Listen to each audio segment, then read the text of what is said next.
Well, hello again, everybody. I'm Rick Sanchez. Maybe, just maybe, the CEO of Huawei was right when he announced, in fact, you heard him say it right here on this newscast. Do you remember that back then? That the pressure, the attacks, the sanctions that the United States has been applying on his company is actually turning out to be a boost for the sales of his corporation. So when I first heard that, we probably, like you, thought, well, he may simply be trying to put the best face on what is obviously a bad situation. I mean, he was getting hammered by the United States at the time, right? But there's some new sales data tonight that may actually prove him right. So listen to this. Since the first half of this year, 5 more countries have decided to sign on with Huawei to launch their 5G networks. The countries are South Korea, Switzerland, Italy, Kuwait, and the UK. Now, here's the question, and I want you to think about this.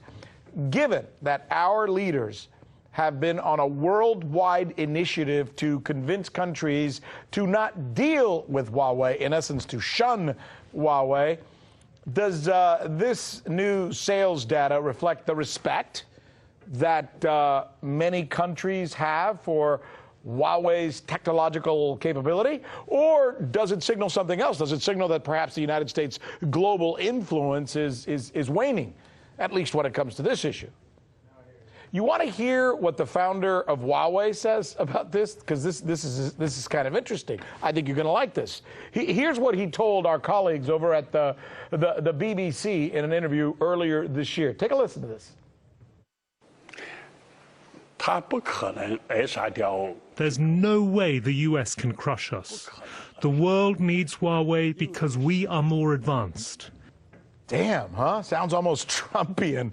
That is something perhaps first recognized, by the way, by another wily, smooth operator who goes by the name of Vladimir Putin.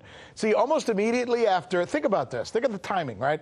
Almost immediately after the United States announced that it was going to be hard on Huawei, they were going to be sanctioning Huawei, they were coming down on Huawei, he calls Xi Jinping, China's Xi Jinping, for a summit in Moscow where the two leaders signed a deal to share technology, mostly Huawei technology, right? See, and this was a very public shot across the bow. You saw it here. Everybody had it. One that seemed to signal to the rest of the world that there may be no better time to do business with Huawei than right now. I mean, here's Xi Jinping and Putin on the world stage, shaking hands, signing contracts. This is the news with Rick Sanchez, where we believe it's time to